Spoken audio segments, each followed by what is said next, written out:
From the creators who brought you RuPaul's Drag Race and Million Dollar Listing, this is World of Wonders Wow Report. Things that make us go wow. Well, hello everybody, and welcome to this week's edition of the Wow Report. I'm Fenton Bailey, co-founder of World of Wonder. I'm so excited to be back. I've been on the road for a couple of weeks. Forever.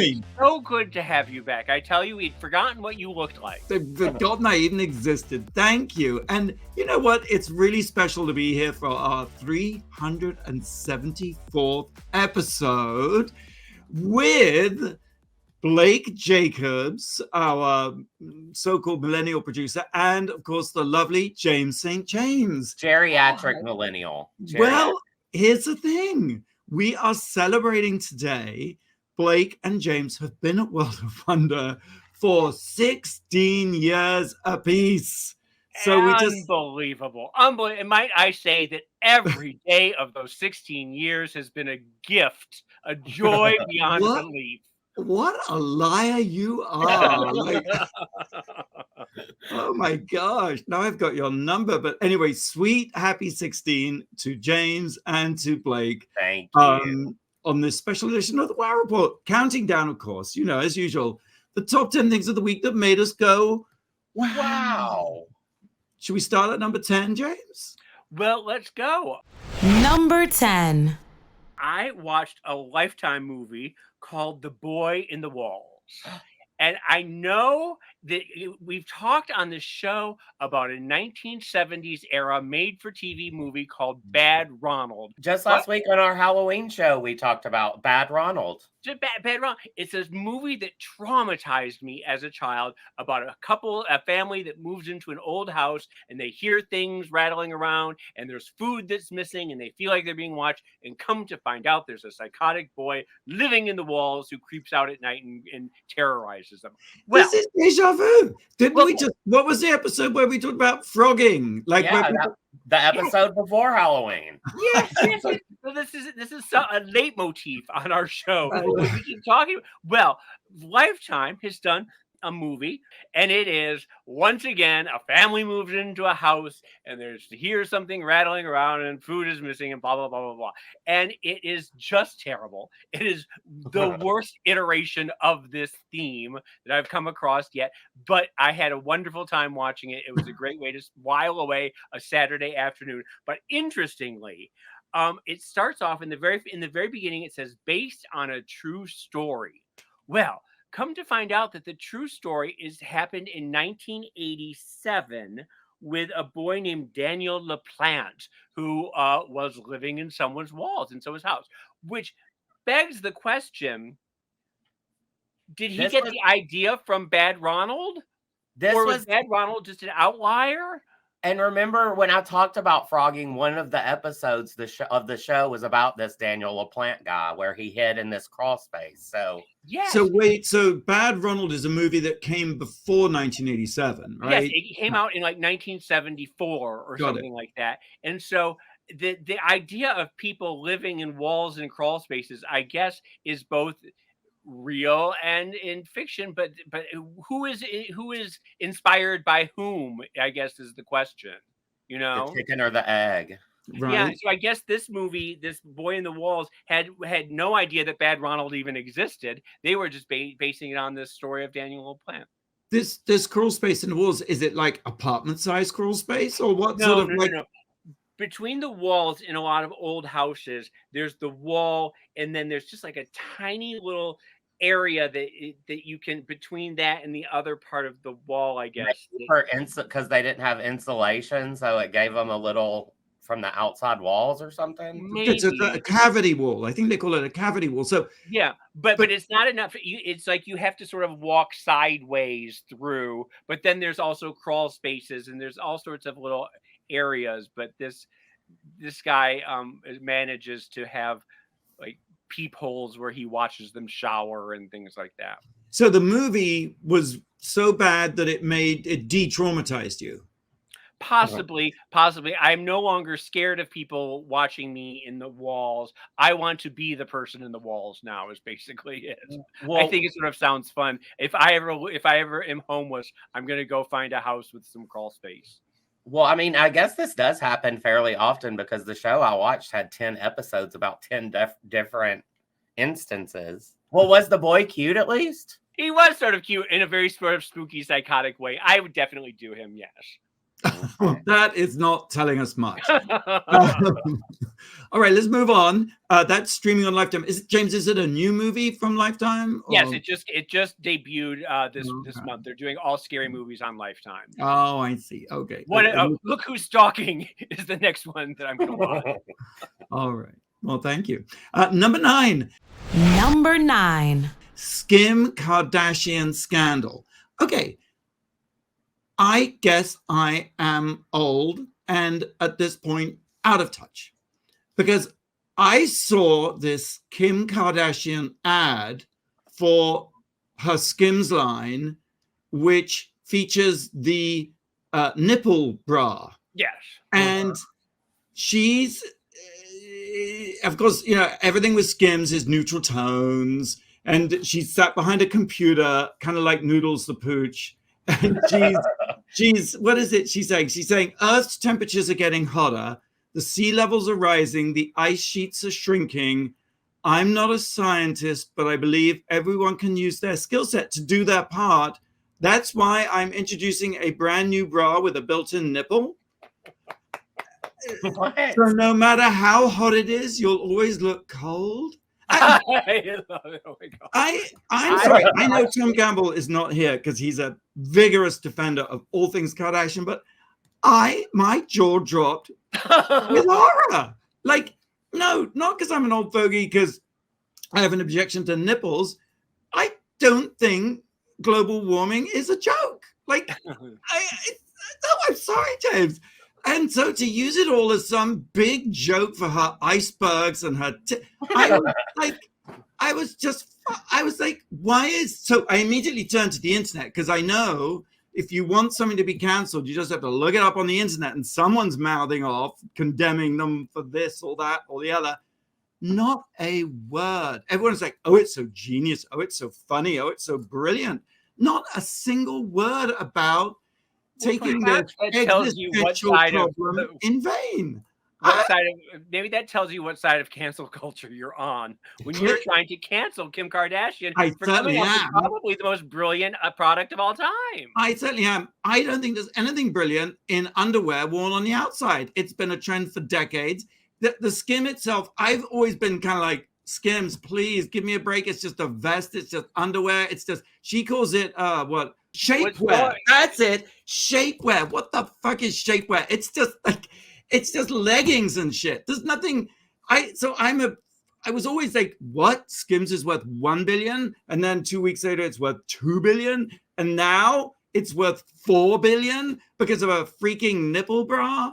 I'm like, I'm sorry. I'm just like, I am outraged. I am sitting here in shock. Outraged. I don't know. I think Skims is very sort of chic and lovely.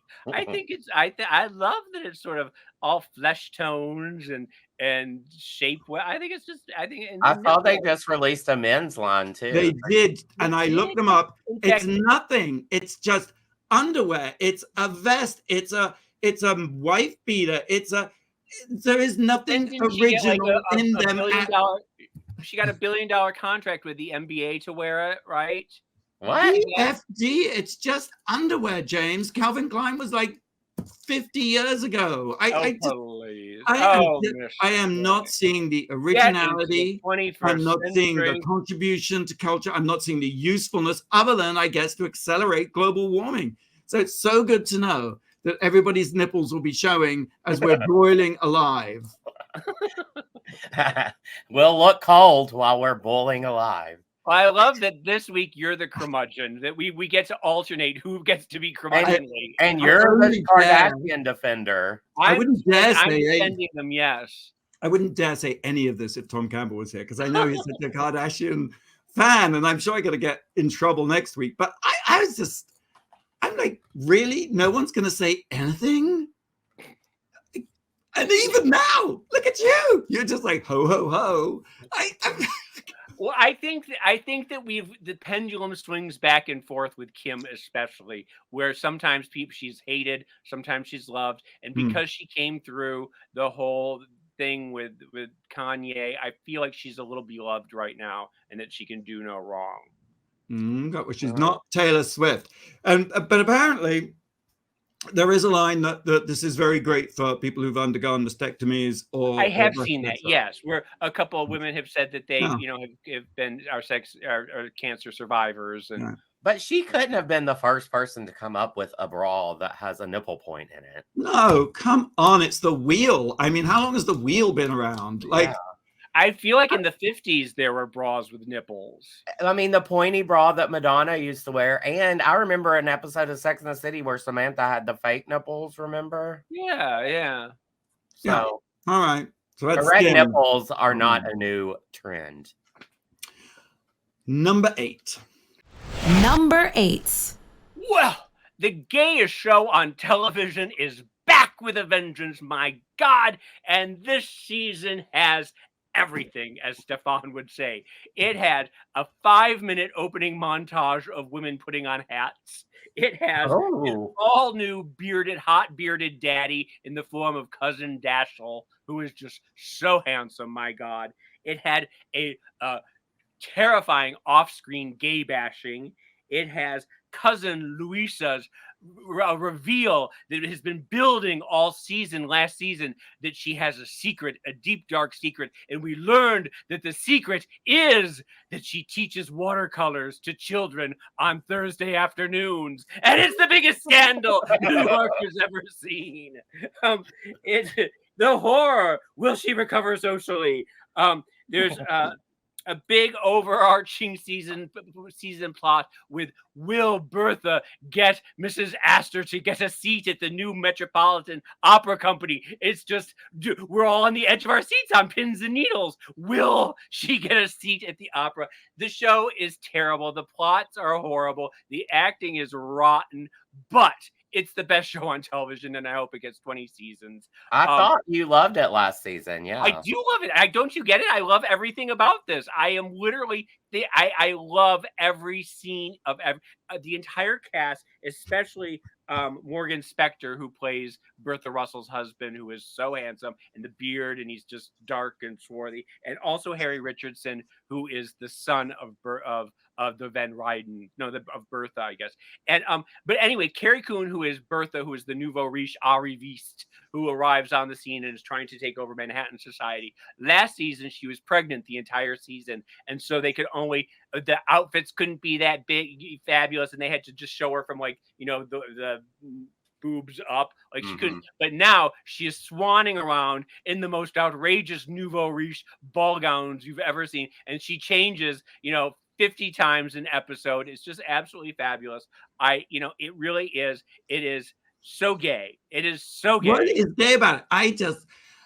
I didn't like it, and I still don't like it. I don't know, what? Why would I like this? Bad acting, bad scripts. I mean, only thing to look at is wallpaper and furniture. And well, isn't wallpaper, furniture, and ball gowns enough? And hats, and big hair. It's just, and hot guys. They really do. Some of the really hot guys. I do think this season is picking up the pace. It's a little faster pace than it was before. I think you should give it another chance. It's clear that Julian Fellows hates Americans, and loves the Brits because he's, Gosford Park and Downton Abbey. He embraces all that, but he seems to have a lot of disdain for the the Americans of this period where everyone is being. Because I guess in his book, every book, they're all a revist. It doesn't matter if you're the Brooke Astor or the Robber Barons. It's all. Well, what the overarching theme of last year of last season were the Van Ryns going to cross the street and go and give their card to the Russells, and thereby enabling the Russells to enter into high society. That is a real story that happened with the Vanderbilts and the Astors, where the Vanderbilts had this fabulous house that everyone wanted to go to, but nobody could go to it until Mrs. Astor went and called on her. And so her daughter finally implored her to call on. She gave the card to Mrs. Vanderbilt, and went for tea. And after going for tea, that's when the Vanderbilts were allowed into high society. So this is basically the story of the Vanderbilts and the Astors, but just the Van Ryans and the Russells. All right, that's the Gilded Age on Max, right? Streaming on Max. And we're going to be talking about it every week, so you better get used to it. I better catch up. All right. RuPaul's Drag Race UK Series 5 is out now on Wow Presents Plus here in the US, Crave in Canada, BBC Three in the UK, and also the Aftershave with Danny Beard, a new series where the winner of season 4, Danny Beard, of course, sits down, disses drama, gossip, spills the tea, all things Drag Race UK. So that's every Thursday. Check it out on wowpresentsplus.com. Blake, have you got a question for us? I do. Remember we were talking about Kim K getting canceled On this very episode? Yeah, we were just talking about Kim K getting canceled. I have no idea. And her line of shapewear, Skims. Remember? Yes. Well, if you remember, when she released this line of shapewear, she was almost canceled for what she was going to call the line of shapewear. What was that? Oh, I don't remember. All right, we'll have the answer right after the break here on the Wow Report. You're listening to World of Wonders Wow Report. Things that make us go wow. Welcome back to the Wow Report. I'm Fenton here with my sweet 16-year-olds, James St. James and Blake. We're celebrating 16 years, poor things, a world of wonder each. I don't know how they've survived, but somehow they have. And Tom Gamble is away on a secret mission this week. So, what was that question, Blake? I asked, what did Kim Kardashian almost call Skims? And she was canceled for it. I'll give you a hint for cultural appropriation. Something about cheap, trashy clothing is maybe what she almost called it. She almost called it kimono. But Kim, get it, kimono. Right, and then people were canceling her for. I do think Skims is a pretty clever name. Actually, it is good. Yeah, it's Skim. It's Kim, but it's Skim. Yeah, right. It skims the body. Yeah. It's just weird. Sometimes I think, like, what if it was called that? It would be so weird. Yeah. Kimono my house. Kimono, come on. We're counting down the top 10 things that made us go, wow. We've reached number 7. Blake. Number 7. I'm exhausted because I'm just back from a whirlwind trip to Cape Cod, more specifically Provincetown, which is at the very tip of Cape Cod. It's a really little gay village enclave. It's super fun. Usually in the summer they have weeks, like my friends always go to Bear Week in July. There's also Carnival Week where everyone dresses up, and then there's 4th of July, which I've heard is called Tweak Week. And then this weekend is Spooky Bear. It's the last big thing of the season before everyone goes home for the summer. People are still there through October? Yeah, people are there through October.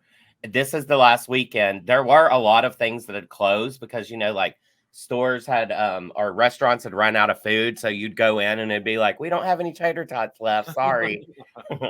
But it was really fun. My friend Chris Bowen, who went with us, he's a DJ for the Bears in Space Collective. He played at the annual Fag Bash party at the Porch Bar.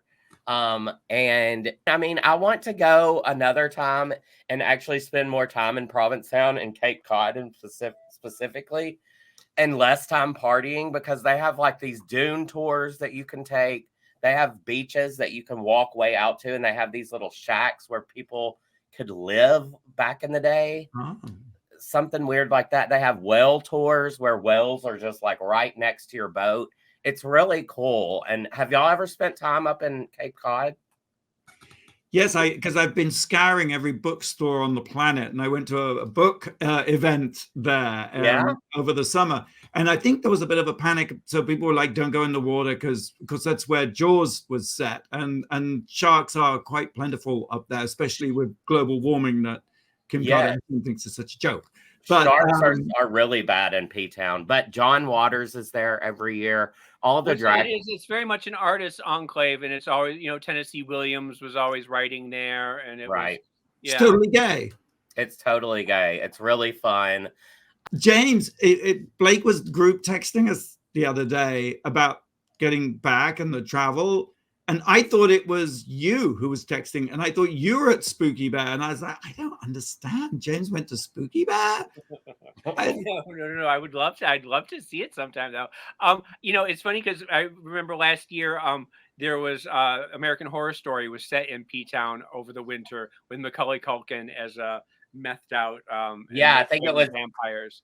2 years ago. It was the double feature season. The first half was about Provincetown, but it's super expensive, which sucks. But if you haven't get a chance to go, or even the one thing that sucks is flying into Boston, that airport, and getting out of the airport because it was built for horses and carriages.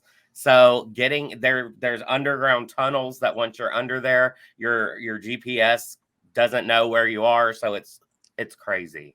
And then you get a ferry, right? A lovely hour-long ferry ride, which is you can do that, but I think that was out of season. So the water's super choppy right now. So we had to rent a car. You can also fly, but that's expensive. Got it. Well, that's Spooky Bear. And Spooky Bear itself is one event or a party, and everyone... It's the weekend of Halloween every year in Provincetown. Spooky Bear. All right. Well, number 6, James. Number 6. Number 6, I am reading a new book that just came out called Glitter and Concrete, A Cultural History of Drag in New York City. It just came out by a woman named Alyssa Max Goodman. It's absolutely fascinating. It starts in the 1860s, 1870s with the Harlem drag balls, and then goes through, I didn't realize, but there was a drag king a number of drag king sensations in the 1890s. Ella Westney, Annie Hindle, Kitty Donor, a number of them. And then that was mostly in Harlem. And then in the 1900s and 1920s, there was Julian Eltinge, who was the most famous drag king of all time, bigger than RuPaul, bigger than Tom Cruise. I mean, mainstream superstardom on Broadway and vaudeville. He was everywhere. He had, he was in magazine covers, just gorgeous, gorgeous, gorgeous. But to offset that, he was also a boxer in his male persona, so that he couldn't be accused of being gay. So that was Julian Eltinge. And then there's Bert Savoy in the 1920s, who was this outrageous, bitchy drag queen who was on the vaudeville circuit. And he was on Broadway too. And he had a number of shows that he wrote, built around himself. And he had a famous saying that was, "Come see me, girls," or something like that. And that's where Mae West got her "Come Up and See Me Sometime." That she based her whole persona on this Bert Savoy character, who was just huge, huge, huge. And it goes through like the 30s and 40s with the Pansy Circuit. And then in the 40s and 50s, there was, the House of Un-American Activities, and it shut down all the gay bars and everything. And then in the 60s, we start up again with the Warhol's Queens. And then in the 70s, and then into the 80s, it goes into Pyramid and Boy Bar. It goes all the way up. And Fenton, you and I are both mentioned in it. We were both quoted in it very briefly, but we're there. You and Randy are quoted on when Drag Race comes along and sort of talking about that. And it's fascinating. It's a really fascinating people I had heard of, maybe like Julian Eltinge, but I didn't really know about. I've heard that name before too. That sounds familiar. He was very good. He did like a sort of an 1890s drag, sort of, with the S shape with the Gibson girl hair. Very, very beautiful. But I'm sort of thinking that maybe we do a bonus episode of the podcast and have her on talking about some of these famous drag queens and drag kings that people have never heard of. Yeah, I think that would be great. But It's not. Yeah. Let's do that. That's a great idea. I mean, it's sort of outside the purview a little bit, where she's not in it. You know, we have actual superstars on the show, but she just talks about the stars. But I think it's fascinating. I think that you should get a copy of this. I maybe just download it. While you were speaking, I ordered it from Amazon. Yeah. I think it's really fascinating, and it's a lot of history that you didn't know, but maybe you did. I don't know. I didn't actually. I don't know that sort of prehistory. You know, that sort of. We all seem to think everything begins with the 60s and the 70s, but it doesn't. And interestingly, the drag balls in Harlem in the 1800s and early 1900s that people talk about, but it's not like Butch Queen in drag, first time in drag, or like executive realness. It was basically just about parading up and down the stage and who had the sparkliest ball gown and things like that. But it was very bitchy and very catty, and there were fights that broke out and things like that. Well, what were you quoted as? Like what was your part about? It was talking about Party Monster, how the club kids came and sort of adopted drag into their own manner, and the drag queens weren't that happy with us, but it's sort of an iteration on its own of how different scenes morph into other scenes. Did she have a sort of theory about did she argue about why it happened in New York City? Because I love that title, Glitter and Concrete, the sort of urbanness of it all. Like, is there some sort of the drag in New York was from early on, it was protected by the mafia, whereas in other places it wasn't. So there were national laws against dressing in the other sex, but you would be protected at these places in New York. See, that is fantastic. So we owe it all to true crime. In fact, for so long, like when you performed, you had to have one piece of male clothing on if you were a woman, and then there had to be a reveal at the end where you pull the wig off and show that you're a man, because you couldn't be portrayed. You had to be a man as a woman. You couldn't just be portraying yourself as a woman. And I'd heard also that in addition to that, James, that in bars, gay bars, you could be arrested for looking at each other, and apparently that's why they have all the mirrors. So you can look at someone without looking at them. That's interesting, because that's how the gay bashing in the Gilded Age starts, where he's in a bar and he looks through the mirror and sees a guy, and they're exchanging glances through the mirror, and then he buys him a drink, and then they go into an alley and get beat up. There you go. The things we learn on this show. It's amazing. It's amazing. Okay, well, that is Glitter and Concrete by Alicia Goodman, I believe. And of course, you can get that on Amazon or fine bookstores. Alyssa Max Goodman, yeah. Alyssa Max Goodman. Fantastic. Number 5. Thanks a Million. So you remember back in August, there was, I want to say his name right, Kai Sanat, an influencer, young influencer. He did I'm going to be giving stuff away in Union Square Park. And immediately a mob scene developed, and there was a riot, and people were injured, and there were 65 people arrested. This was back in August, and he was just giving away stuff. I mean, not a lot. Well, this week I saw a guy called Camille Bardoshek, who is a Czech influencer who goes by the name of Kazma. He dropped $1 million from a helicopter above a field in the Czech Republic.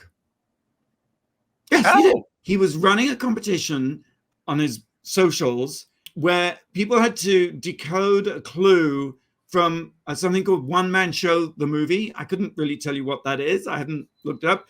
But One Man Show the Movie, and there was a clue in it as to where the $1 million was. And basically you had to register, follow him or register to solve the thing, and no one solved it. So he decided that the solution would be to instead give the money away to everybody who had registered to be a part of the competition. So he posted a cryptic post at 6 a.m. in the morning, essentially giving coordinates. And then he rented a helicopter. He got one of those containers that are on container ships, loaded it up with $1 million, flew in the air, and above the town of Lisa Nad Lahem opened the doors and dropped $1 million on the thousands of people below. And how did that go for the thousands of people? I can't imagine. Well, from his point of view of his traffic on his site, it went very well because he posted the video and it got 1 million views. He called it the first real money rain in the world, and no one has died or got injured. So that's, I guess, seen as a positive. That's what I was wondering. It seems like it would cause a stampede. There were like 4,000 people figured out where he was going to be, and they were all running around with bags. Slightly weirdly, one site said that some people brought umbrellas to grab as much money as possible. I don't see how that works, but put it upside down maybe and catch it. Yeah, sometimes like when that catches the wind and it goes, it inverts itself. Oh, okay, but like I'm not normally around when money's flying through the air, so I don't know. Well, but it sort of sounds to me like that's not something that you can just wake up in the morning and decide to do. The logistics of renting the helicopter, getting the box, getting $1 million in like $1 bills. I mean, that takes a lot of planning, doesn't it? It did. I mean, I don't mean that from when he posted the cryptic message about where to be, that he then said about the helicopter. I think he planned. He got in the money, he got in the helicopter, got in the container, and all that malarkey. But it looks. I mean, my immediate instinct was, well, this is not real, but looks totally real. And the weird thing is, I mean, that's a weird thing. I can't figure out why Kim Kardashian isn't canceled about her global warming. And I can't figure out why this story isn't everywhere. It only seems to have been picked up by the India Times. And it's sort of big in India, but not anywhere else. Did the story say how much like one particular person got? Like one person managed to nab $10,000 or something? Was there a big winner of the day? No, it did say that every banknote had a QR code attached to it so that people could link it to an online platform and give the money away to charity, which also seemed. Well, I don't think I would do that. That's well, I know you wouldn't. You would run to Bergdorf's. Right. Clutching your like $5 of. Should we take a break? Let's do it. All right. Wow Presents Plus, we have a new show, Sissy That Psyche, coming November the 6th. Oh, and Greg Hearts Drag on November the 8th. What is Sissy That Psyche? Sissy That Psyche is the sissies. Dr. Brinkley, his fiance, and his best friend from Aunt Jackie Productions, and spotted them one year at DragCon, and they were just tearing the place up. They were doing a sort of sometimes before the panel, it's like, let's warm the crowd up. And they were doing this fabulous walking thing, and they were wearing practically nothing. And they were just like stars. It's like, they're amazing. And Sissy That Psyche, they look at, because Dr. Brinkley is a psychologist, they look at scenes from Drag Race and sort of break them down in terms of what's going on, in terms of issues people might have. Yes. That is cool. Huh. I'm looking forward to that. Looking forward to all of them. Greg is the host of Drag Race Brazil, former winner of Queen of the Universe. And Greg is a superstar from Brazil. Love it. Sign up at wowpresentsplus.com. Thank you. You got a question? I've got a question for you. This one's weird. A dead body will never float to the surface in Lake Superior. Why? We'll have the answer for you right after the break here on the Wow Report on Radio Andy. You're listening to World of Wonders Wow Report. Things that make us go wow. Welcome back to the Wow Report. Fenton here with James St. James and Blake Jacobs. Tom Campbell is away on special mission this week. We're counting down the top 10 things that made us go wow. Blake, you had a question? Yeah, I did. A dead body will never float in Lake Superior. Why is that? Something about like maybe the iron in the water or something like that, or maybe it's just so cold. Close, Fenton. Yeah, I guess it's so cold that the body doesn't decompose, and if the body doesn't decompose, it doesn't fill with gases. Yeah. Water. Okay, so Lake Superior has 3 quadrillion gallons of cold water that is so cold a dead body will never surface because the water is never warm enough to grow the bacteria needed to cause a dead body to float. There you go. There you go. Well, So- the interesting thing about Lake Superior is that like all the shipwrecks. I mean, there's a lot of shipwrecks there, but they never they're all in pristine condition because they never get it. They never rot or anything because the water is so freezing. So it's all like it's everything is just perfectly preserved. That's Why is Lake Superior colder than, around the Antarctic or something? I don't know. Maybe they don't float in the other lakes. Maybe it's just further north, or Well, I guess there's probably probably so there's deep. currents, that so warm currents that float that go up and all over, whereas everything is just centralized there and it's just stagnant. Right. Oh, right. Fascinating. All right. Number 4. Number 4. On my flight back last night from Provincetown from Boston, we were delayed by 3 hours and it was hell. But I did come across this movie that I cannot believe either one of you have talked about on this show before. It's about the 80s Blitz kids from London. It's called Blitzed, the 80s Blitz kids story. And neither one of you have heard it, right? Heard of it? Who, what, when, where, how, what are the specifics about this? Well, it's I looked it up, and you can watch this for free on Tubi, or you can rent it elsewhere. I love me some Tubi. I spend more time on Tubi than anywhere else. Well, this is what you're watching tonight. You'll love it. It's an hour and a half long, directed by Bruce Ashley and Michael Donald. Do you guys know them? No. I thought maybe they were Blitz kids. This is Talking Head documentary. It has Michelle Clapton, Fiona Dealey, Rusty Egan, Darla Jean Gilroy, Stephen Jones, who does the hats for the Queen. Sure, yeah. My favorite one was this one called, her name is Princess Julia. I love Princess Julia. I loved her. And her accent, it was so funny. And Boy George's teeth. Oh my God, he has the whitest, fakest teeth. I was like, oh. And Marilyn, who was Boy George's best friend, lover. Oh, we know Marilyn. Oh, when was my favorite hair of Marilyn's was when she had like the dreadlocks. Yes, I love those. She's so good. So I love it because they're so awful. It's before like we really knew how to do hair extensions, and they're just like a totally different color. His bangs are coming up. Oh, just terrible, but love so beautiful, so stunning. Well, this kind of starts, and it talks about after World War II. London was still looked bombed everywhere, right? Sure, yeah. Yes. Okay.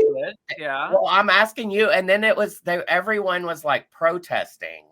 Yes, but honey, the World War II was in the 1944. The Blitz kids were in the 80s. I mean, like, but I guess this is what you're saying is in the punk era of the 70s when Margaret Thatcher and everyone is protesting, and they're all the food lines and short and taxing and all that stuff like that. London was in a state of absolute upheaval during the 1970s, which is how is a response to punk, the post-punk era of the Blitz kids. It was all glamour and yes, and Steve Strange and Steve Strange, Visage, they degrade. They talked a lot about that. I didn't know that Spandau Ballet actually came from the Blitz Club, and I actually didn't know any other Spandau Ballet. I didn't know they were so important to like history because I just thought they were a one-hit wonder with like True. Right. Yeah. But there's also, like that's where Lee Bowery and everybody gets their start there with the New Romantic. The New Romantic was Adam Ant. Oh, yeah. Andy Polaris. Malcolm McLaren, was he? They didn't talk to him, but he was mentioned for sure. Did they do Scarlett? She had the blonde hair, and there was a bunch of post-punk people that were really spectacular. Rachel Auburn, maybe. They were awesome. I didn't see their names on there. Maybe I don't know. Who was Kinky Girlinky, James? Oh, Kinky Girlinky. Well, she had the club Kinky Girlinky for a while. Remember that was sort of it went the Blitz and then Taboo, and then there was like Kinky Girlinky and a couple other places I can't really remember right now. Gerlinda, yeah, was her name. Oh, Galinda, that's it. Yes. Yeah. How did Steve Strange die? He had sort of tragically, Fade to Grey was pretty much his only hit. He only had a couple of hits, and so I think for quite a long time thereafter, he was kind of bumping along. If you remember, he was at our Party Monster party in when we had the London premiere. He was there. In fact, I went to go to the bathroom stall, and I opened up the stall, and he was sitting there with a friend of ours smoking crack in the stall, and they were like, "You want to join?" It was like actual crack. It was just, I was a little shocked, to say the least. James St. James was shocked. I was. Because Steve Strange is an icon. Also, Pete Burns was there, right? Too. Pete Burns was there. Holly Johnson was there, if you remember. Right. Philip Salon. The Pet Shop Boys were there. Everyone was there. But I don't know if you remember, there was Lee Bowery had a counterpart. He had a boyfriend counterpart, best friend, Trojan. Yes. Who was a big part of the New Romantics. And Trojan famously wanted to go down in art history like Van Gogh cutting off his ear. So he had Lee Bowery chop off his hand in a nightclub with a meat cleaver. No. And then they managed to reattach it. And then he tragically passed away after that. But that was like his big, when Lee came out after him with a meat cleaver and chopped his arm off. I have never heard that story, James. I've heard him spraying the crowd with, doo-doo enema. Thank you. Blake, how does the documentary end? Like, what's the sort of big takeaway? Apart from the fact everyone died. They kind of say at the end, like, the death knell of the club was when Mick Jagger came up and tried to get in, and they didn't let him in, but they were kind of like, if Mick Jagger's trying to get into the Blitz, it's the beginning of the end, So it was a really good documentary. There were a lot of parallels between that and the club kid thing, I thought. Sure. I loved it. And it was definitely a tsunami of hype in that, Spandau Ballet, I don't think they even played like one gig before they landed this massive record contract. Right. I think they were at this. They talked about the band invited all the Blitz kids to this rehearsal space on a Saturday morning, and they were like, somehow they all showed up, and a guy from Island Records, I think, was there, and he just asked, "Who's the manager to this band?" And the guy was like, "Me," and he signed them. And then they were on top of the pops. They were. Yeah, that's right. Wow. All right. That's Blitz, the 80s Blitz kids, streaming on Tubi, right? That's right. Mm-hmm. Number 3, James. Number 3 was a documentary that I watched on HBO Max called AKA Mr. Chow. And it's about the, famed restaurateur, owner of Mr. Chow's, and how he, it's his life story about how he escaped from China with his family. His father was a famous star of the Peking opera, and they left China during some, I guess, Mao Zedong. I guess during that whole era, where there was some purges and stuff like that. And he ended up in London, and he was studying art at St. Martin's, and then he decided to go into the restaurant business. And you think that it's all going to be about how fabulous Mr. Chow's was, and how the Warhol hangout, and Basquiat, and Keith Haring, and Cher, and everybody, Mick Jagger, and blah blah blah. But it really isn't. That takes up like 3 minutes of the documentary, and then you think that it's all going to be about. Well, first of all, I didn't realize that he'd been married to Grace Coddington from Vogue, which is sort of interesting. I didn't know that. Yeah, so that he was married to her before he was married to Tina Chow, and then he married Tina Chow. And you think that the documentary is going to veer into the whole, she was the most beautiful woman on the planet. She was a jewelry designer. She was an heiress, and she had the biggest collection of Balenciaga gowns, and she was a fashion icon, and everyone swooned when she walked in the room. And then she died tragically of AIDS in 1992, and was one of the first really high profile, like, cis women to die of it. I mean, even though she wasn't, it captured a lot of, but once again, the documentary doesn't delve into that much. What it delves into is Mr. Chow is now an artist, and his whole world now is making these huge, gigantic, like Julian Schnabel-esque 3D paintings that with eggs and blowtorches and this and that, and really crazy stuff. But he is now taken very seriously in the art world. Well, he was sort of talks about how difficult it was to transfer going from being a restaurateur to being taken seriously as an artist. But now he has this, it's all about building up towards this big gallery showing that he's doing with these like 40 just gigantic. I mean, it's just fascinating. But it's when the documentary zigs when you think it's going to zag, and you never like you think that it's going to be all about one thing, and it's really all about his art career, and so it's sort of interesting. How did he do that? Like make that pivot or that? How did he get taken seriously? Like because it was an art world hangout for so long with Schnabel and Francesco Clemente and all those in Warhol, and everybody hung out there, and so he knew Graydon Carter, Vanity Fair was really backed him very early on, and he I guess when you have that much money, you can just buy your way into a gallery. He managed just to use everything he got from social climbing all those years and parlayed it into a new career. And did you like the film? I do think that Graydon Carter was very helpful in in this. Mm-hmm. And you like it, the doc? It's good. It's good. Yes. It's like I said, I would have liked to have been a little more about Tina Chow and a little bit more about the Warhol scene and stuff like that. But it's fascinating. That's AKA Mr. Chow, streaming on Max. Number two. Big Stink of Louisville. This is that item on the Wow Report where we talk about poo. Been traveling a little bit, been in Louisville filming something, and so went up to my room, brushed my teeth, getting ready for bed. Long day of filming, and sometimes in a hotel the sink can be a bit stinky. You're like, So I was like, Then I walked into the bedroom and I was like, oh my God, what happened? The smell was overpowering, and I thought, well, maybe there's been some sort of chemical leak or some sort of industrial plant accident. This is a hotel downtown Louisville. So I called the front desk and I said, there's a really awful smell in my room, And they were like, oh, yes, of course. Yes, we know what that is. And I mean, what do you mean you know what that is? They were like, well, if it doesn't rain for a bit in Louisville, the sewer gas just builds up and the whole of downtown just stinks of poo. Yeah, really overpowering.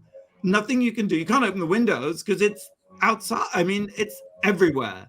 I mean, at first I thought someone had taken a shit in my room or something. I was like, but I called a friend and they're like, oh yes, that's what happens if it hasn't rained for a bit, cheery, there you go. And it was like that for like 2 nights, like around 10 or 11 at night. You would smell it. Gas would like waft up. Well, did it rain or something, and that's why you never smelt it, or? Yeah, apparently, like the dry months, and with global warming that Kim Kardashian thinks is such a joke, with the dry months increasing, you are a dog with a bone. it's gonna be worse and worse and worse because they some of those sewer pipes are like 200 years old, and they say they're working 16 hours a day, 7 days a week to do stuff, but it was a lot. I bet next time you go to Louisville for work, you'll stay outside of downtown, right? Yeah, I mean, maybe if fortune smiles on me, I won't have to go again. It was a lot. I mean, aren't they known for like baseball or something? It was where the Kentucky Derby is, and Louisville Sluggers. It came from there, sure. Right, mint juleps, I guess, are a part of Mary that. Lou Whitney, of course, and shit.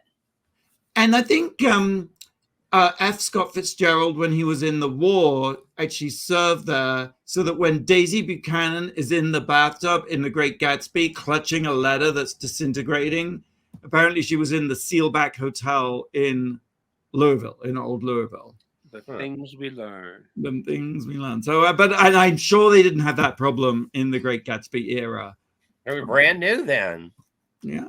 Well, yeah, it's just like, I guess there's a lot more people around and a lot more poo and the sewage pipes are older. All right. WoW Presents is sickening on a global level, sweeties. Drag Race Canada Series 4 premiering November 16th. How's that for a segue? Yeah, Blake, thank you very much. A lot more people and a lot more poo. Now, let's talk a little bit about Drag Race. And RuPaul's Drag Race UK on Thursdays, of course, and Drag Race Germany on Mondays, and Drag Race Brazil on Tuesdays. So wowpresentsplus.com is where you need to go. Okay, one more break, and then when we come back, the number one thing this week that made us go, wow. You're listening to World of Wonders Wow Report. Things that make us go wow. Welcome back to the Wow Report. It's Fenton here with James and Blake. Guys, congratulations on your 16-year anniversary of World of Wonder. Oh, thank you. You're so special. Wait, that's not number one. No, it's not. I'm just being nice. Yeah. Just gonna give you like extra props and like a little stroking. As I mentioned at the top of the show, it has been a joy to be at World of Wonder. World of Wonder is our family. It is our home. It is our freaks. Yeah, it is our tribe. We are all freaks that have found each other. So there you go. It is wonderful. I feel very lucky. I do want to sort of move it along a little bit, and I want to talk about Number one, the new House Speaker, Mike Johnson, who is Christo-fascist nut job. He is anti-gay, anti-LGBT, anti-marriage equality, anti-abortion. He wants to gut Social Security and Medicaid. There's so many things about him that are so. He just. I was kind of surprised that they even managed to find a speaker. I mean, that in itself seems quite an achievement for them. Well, no, I have a feeling that all along that was the plan to install this horrible person, and they were just putting up people that they knew wouldn't get through, and then at the last minute, here we need to get someone through, go. You don't have any time to think about it, so they jumped in. So everyone's sort of exhausted by the whole process and doesn't really pay attention. But I think they purposely exhausted them, That's like olfactory fatigue, which is the issue of old Louisville, is that you get so used to the stink that when it approaches dangerous levels, you just don't notice it. Wow, yeah. So, as a metaphor for our times. Well, thank you, James. Thank you, Blake. Thank you for listening. And same time, same place next week. Until then, go out and do something that makes the world go wow.